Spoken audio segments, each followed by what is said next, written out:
Assalamualaikum, welcome back to another.com. My name is Quran Naqvi and my course name is Virtual Training in C Sharp. इसमें मैं अब आपको बताऊंगी parsing technique. Parsing technique क्या होती है, यानी स्ट्रिंग को अगर मैं उसमें नंबर में ले जाऊँ, नंबर को स्ट्रिंग में, तो पार्सिंग है। पिछली लैंग्वेजेस में ये नहीं थी, अब है। अब आप कितना, मैंने एक स्ट्रिंग टाइप को वेरिएबल ले लिया जिसमें वैल्यू में इंटीजर दे रही हूँ 255, और मैंने एक इंटीजर टाइप का ले लिया इन फ्रॉम स्ट्रिंग, और जो है उसमें जो है मैं उसको जो है इसको पास कर। अब आप खुद देख रहे हैं कि मैं इंटीजर को स्ट्रिंग में पास कर रही हूँ, स्ट्रिंग को इंटीजर में। ये टेक्निक कहलाती है पार्सिंग, और जो इससे कर रहा होता है वो पार्सर। इन 32 डॉट पार्सर, 64 है तो 64 डॉट पार्सर, और उसमें हम पास कर देंगे वेरिएबल, आउटपुट कराएंगे वैल्यू और इन टू फ्रॉम स्ट्रिंग, और उसमें कॉन्कैट करा देंगे इन टू इन जो उसका वेरिएबल है वो, लेकिन 255 शो हो गया। ये पार्सर है। आप 64 के नंबर्स पर डिपेंड करेंगे, आपको रेंज ज़्यादा तो आप 64 ले लें। जो मैंने आपको टेबल पढ़ाया था उसमें भी ये चीज़ें पढ़ाई थी। उसके बाद अगर मैं देखूँ, मैंने डबल का कीवर्ड ले लिया, इन फ्रॉम स्ट्रिंग ले लिया, उसको मल्टीप्लाई कर दिया 2 से चेक करने के लिए। सेम मैंने वही आउटपुट की, तो वो 2 से देखे 550 उससे मल्टीप्लाई करके दिया, यानी जो स्ट्रिंग से वो गेट कर रहा है उसको इंटीजर में मल्टीप्लाई करा और फिर वो टेक्स्ट में शो कर रहा है। तो ये जो है मेरी पार्सिंग टेक्निक है। अब पार्सिंग के अलावा हमारे पास ट्राई पार्स भी आता है। ये कब यूज होता है, जब हमें ये नहीं पता कि हमारी गिवन वैल्यू स्ट्रिंग है या इंटीजर है। हम सिर्फ चाहते हैं कि इंटीजर तो स्ट्रिंग में चले जाए, स्ट्रिंग है तो इंटीजर में चले, तो हम ट्राई पार्सर यूज़ करते हैं। जैसे मैंने 19.99 यूज़ किया पहली बार, उसके लिए मुझे डबल लेना पड़ेगा ना कि इंटीजर, क्योंकि इंटीजर जो आपको पता है कि वो होल नंबर से था ना कि फ्लोटिंग डेसिमल पॉइंट्स। तो उसके लिए हमें डबल का कीवर्ड यूज़ करना पड़ेगा, पास करना पड़ेगा। उसके बाद जो है आप उसको उसी तरह उसको जो है एज इट इज़ उसका वेरिएबल है उसमें जब रन करूँगी तो आपने देखा उसकी वैल्यू भी मुझे एज इट इज़ आई। अगर मैं इसके साथ 19.9 के साथ एक्स एक्स एक्स लिख दूँ, अब स्ट्रिंग भी है और इंटीजर भी है, तो उसको इस टाइप को हैंडल करने के लिए मैं अगर पहले इसको रन करके दिखाऊँ तो ये रन नहीं होगा, यानी इसमें मुझे वो एरर देगा, एक्सेप्शन थ्रो कर दे कि फॉर्मेट बहुत ज़्यादा है। एक्सेप्शन हैंडलिंग आगे हम पढ़ेंगे, तो अभी इससे आपका इतना काम नहीं है। बस आप एरर देखे, यानी वार्निंग देखे कि यूट्यूब ने ब्रेक कर दिया, प्रोग्राम स्टॉप हो गया, और आपने अब देखा कि जो है इसको हमने कैसे स्टॉप, अब वो उसको पास नहीं कर रहा, स्टॉप करूँगी मैं प्रोग्राम। तो मैंने ट्राई पार्स का फंक्शन बताया है। जब हमें ना पता हो कि हमारी जो चीज़ है वो स्ट्रिंग है या इंटीजर, और कैसे हमने इसको कन्वर्ट करना है, तो हम वो देखेंगे। अगर हम देखें कि डबल पार स्ट्रिंग, तो वो आ जाएगी हमारे पास, उसको वो एरर देगा।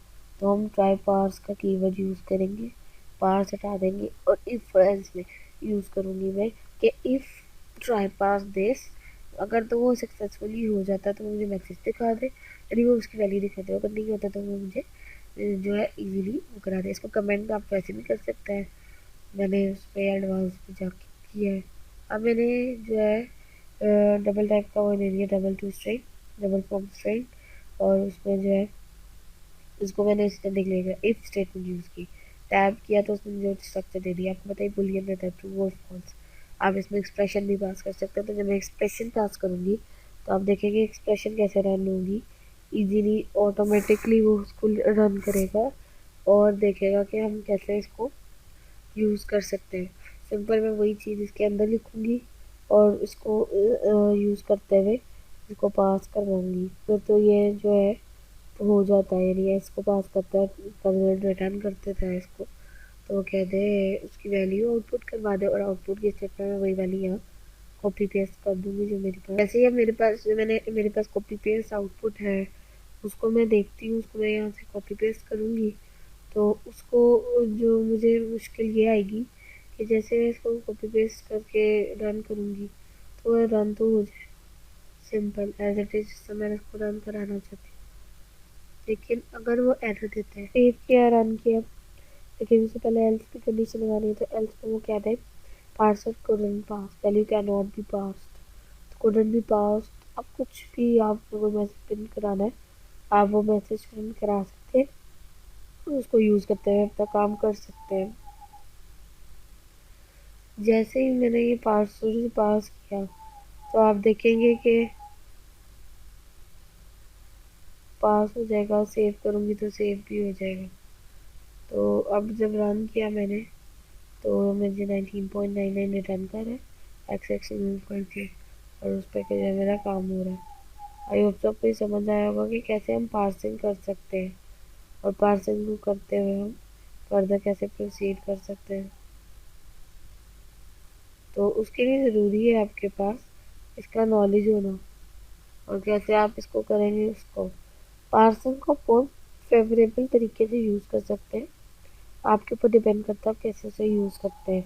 और अगर आप देखें कि मैं इसको करूँ कहाँ का यूज़ कर, कैलकुलेटर्स में यूज़ कर सकती हूँ। जैसा कैलकुलेटर का फंक्शन है तो आप उसमें पार्सिंग यूज़। ऑपरेटर को आपको पता क्या होती है, C style language are a common set of operation, क्योंकि मैं आपको पहले से रिज्यूम किया कि आपको फंडामेंटल आती है। प्लस माइनस सब्ट्रैक्ट ये सारे क्या ऑपरेशन, एडिशन, सब्ट्रैक्शन बेसिक है, आपको पता होती है कि प्लस करना 32 प्लस 30, ये बेसिक्स बात है कि मैं सपोज कर सकती हूँ कि आपको आएगा, आपको आता होगा, तो ये मेरी सपोज है। मोड को हम जो है सिंपली रिमाइंडर के तौर पे यूज़ करते हैं, तो आपको ये नहीं ये पता होना चाहिए कि इसको मॉडुलस भी कहा जाता है रिमाइंडर को। अब जो है हम इसकी कोड में जो है रिप्रेजेंटेशन देखेंगे कैसे हम कोड में इसको यूज़ कर सकते हैं अपने। अच्छा, ये तो बाइनरी ऑपरेटर्स है। यूनरी ऑपरेटर्स क्या है? Plus plus, minus, plus is equals to, minus is equals to, increment, decrement, add, assign, subtract और असाइन। यानी वह इंक्रीमेंट कर दे, डिक्रीमेंट कर दे, असाइन कर दे और डी-असाइन कर दे, सब्ट्रैक्ट करके असाइन कर दे। ये चीज़ तो थी हमारी यूनरी ऑपरेटर। लॉजिकल ऑपरेटर्स कौन से होंगे? एंड, और, नॉट, ये सारे हमारे लॉजिकल होंगे। यूनरी ऑपरेटर्स के डिफरेंट एग्जांपल हैं, अगर आप उसकी एग्जांपल्स पे गौर करेंगे तो आपको उसको समझ आ जाएगी। जैसे मैं आई इज इक्वल्स टू 1 लूँ और उसको मैं कह दूँ आई प्लस प्लस, तो आई क्या होगा 2।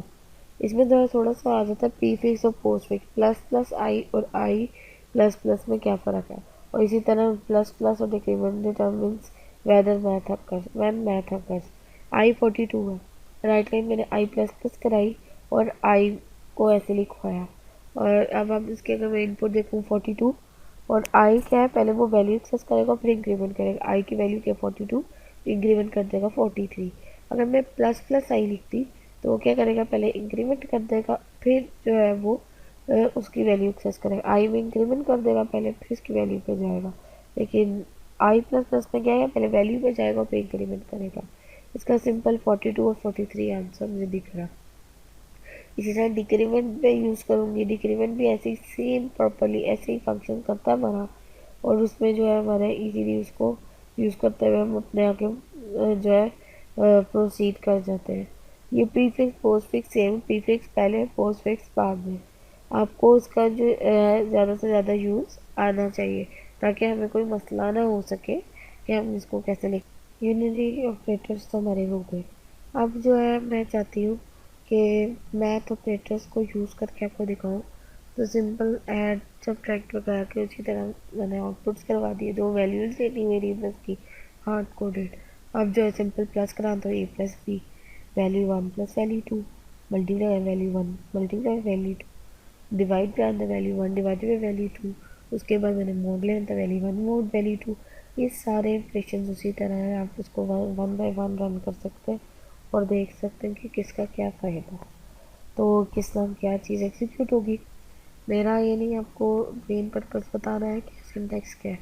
सिंपल बहुत आसान है, आप इनको कहीं भी गेट कर सकते हैं। अगर टेक्स्ट बॉक्स में हमने गेट करना है तो डॉट टेक्स्ट की प्रॉपर्टी लगा दें या पार्सिंग यूज़ कर ले इजीली, क्योंकि आपको पता है पार्सिंग वहाँ भी यूज़ होती है जहाँ हमने इन चीज़ों को टेक्स्ट बॉक्स में दिखाना तो हम पार्सिंग यूज़ करें। तो ये हमारी यानी थोड़ी सी डिफरेंट अप्रोच है कि हम कैसे इसको यूज़ कर सकते हैं।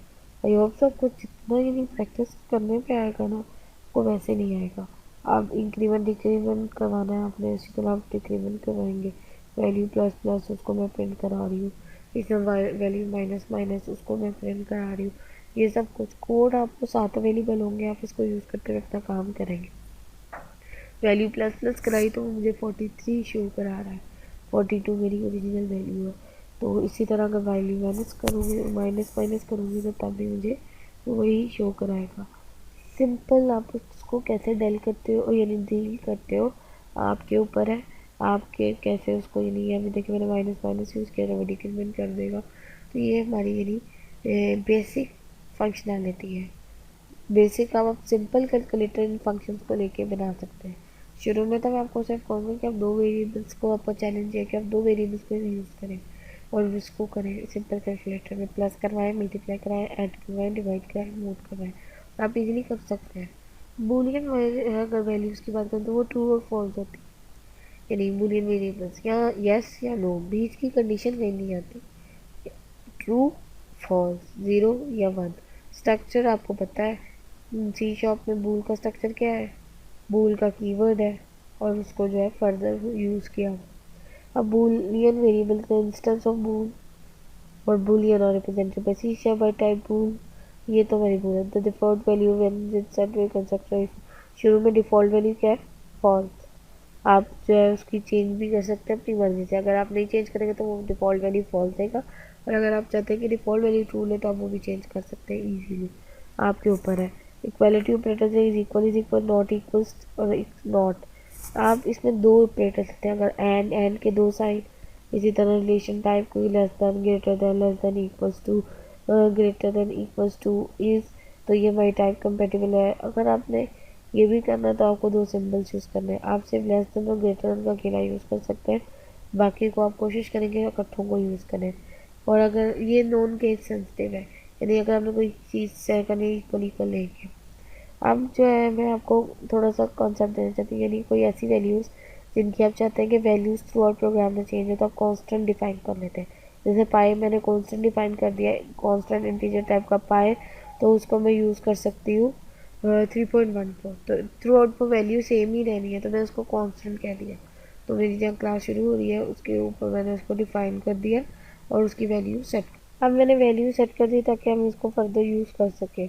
अब जब मैं उसको प्रिंट कराऊंगी तो नेगेटिव के प्रिंट हो जाएगा, लेकिन बात याद रखें, अगर पब्लिक लगाऊंगी तो वो पब्लिक के लिए एक्सेस होगा, अगर मैं प्राइवेट लगाऊंगी तो विद इन क्लास उसको, विद इन जिधर वो डिफाइन होगा वो बॉडी में होगा। आप कॉन्स्टेंट पब्लिक के लिए भी डिफाइन कर सकते हैं और वैसे भी कॉन्स्टेंट डिफाइन कर सकते हैं।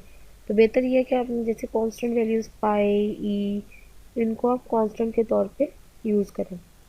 रन किया, उसने मुझे उसकी वैल्यू प्रिंट करा दी।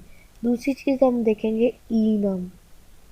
अगर पहले तो पब्लिक करवा दूँ ना, तो पब्लिक लगाया तो पब्लिक में आप कहीं भी एक्सेस कर सकते हैं। खैर इनके एक्सेस मोड जब प्राइवेट पब्लिक प्रोटेक्टेड, वो अब आपने अगर उसके फर्दर डिटेल चाहिए है तो आप जो है आगे फर्दर तो देख सकते हैं। दूसरी चीज़ हमारे लिए ज़रूरी है ई नम। ई नम क्या, इन्यूमरेशन कहलाई जाती है। जब मैंने लिस्टिंग की बात करनी है कि मेरे पास सपोज मेरी बेकरी है, उसमें मेरी चॉकलेट की टाइप ही 10 किस्म की है, तो मैंने कह दिया dark chocolate with 10% cocoa, dark chocolate with 20% cocoa, 30%, 40%, 50%। तो मुझे चॉकलेट्स की लिस्टिंग करनी पड़ेगी, तो उसके लिए हम इल्यूमिनेशन यूज़ कर सकते हैं। इल्यूमिनेशन यानी वो लिस्टिंग जो कहीं भी चेंज ना हो उसकी वैल्यू, यानी मुझे कोई फ़र्क ना पड़े उसकी चेंज करने से। तो फिर क्या होएगा, उन सब के लिए ज़रूरी है कि आप देखें कि कैसे आप उसको आगे अपना लेके चल सकते हैं। जैसे मैंने अभी दे दिया फ्लेवर्स का, चॉकलेट, वनीला, स्ट्रॉबेरी। तो मैं जब इसको कॉल करूँगी तो सिंपल मैं जिस आउटपुट स्टेटमेंट लिखती हूँ तो मैं फ्लेवर्स डॉट लिखूँगी ना, तो मुझे इसकी लिस्टिंग दिखाना शुरू कर देगा। भाई तुमने चॉकलेट प्रिंट करवाना है, वनीला प्रिंट करवाना है, स्ट्रॉबेरी प्रिंट कराना है। सेम ये टेक्स्ट बॉक्स चेक बॉक्सेस नहीं, आई मीन वो जो आपके कॉम्बो बॉक्स होते हैं, कॉम्बो में यानी 0 पे ये होगा, 1 पे ये होगा, 2 पे पाकिस्तान, जो लिस्ट बॉक्स होते हैं आपके वो सारे आप इसमें यूज़ कर सकते हैं। उसके लिए आपकी ये आप इस तरह लिस्टिंग कर सकते हैं। तो इन सब को यूज़ करते हुए आप कैसे आगे प्रोसीड करेंगे वो आपके ऊपर। आपने मेरा सिर्फ यह मकसद सिखाना है, आप उसको क्रिएटिविटी के तौर पे कैसे लेते हैं और कैसे उसको यूज़ करते हैं वो अब आपके ऊपर है। आपको अभी तक जो चैलेंज मैंने दिया है वो सिंपल कैलकुलेटर का है। अभी देखिए मैंने किया था चॉकलेट आ गया। दूसरी चीज़ इन्यूमरेशन जो है मैं रिप्लेस कर सकती हूँ उसकी वैल्यू, यानी मुझे कोई इशू नहीं है, एक जगह से रिप्लेस करूँगी तो हर जगह से वो रिप्लेस हो जाएगी। यानी जहाँ जहाँ रिप्लेसमेंट उसकी है, जहाँ जहाँ वो यूज़ हो रहा हो तो वहाँ उसको चेंज हो जाएगा ऑटो। चॉकलेट को मैं रीनेम कर देती हूँ। राइट का क्लिक किया, रिफैक्टर पे गए, रिफैक्टर पे जाके यानी रीनेम पे चले गए, रिफैक्टर रीनेम। अब यहाँ मैं इसको डार्क चॉकलेट कह देती हूँ। तो डार्क चॉकलेट कह दिया तो आप देखेंगे ऑटोमेटिकली वो नीचे भी चेंज हो गया। ये आपकी आ गई न्यूमरेशन। अब तक मैंने आपको जो है इसमें सिखाया है कि हम कैसे वेरिएबल्स को गेट कर सकते हैं, कैसे वेरिएबल्स को यूज़ करते हुए हम सारा काम अपना कर सकते हैं। आई होप सब आपको वेरिएबल्स आ चुके होंगे। डेट एंड टाइप की प्रैक्टिस करें आप। डेट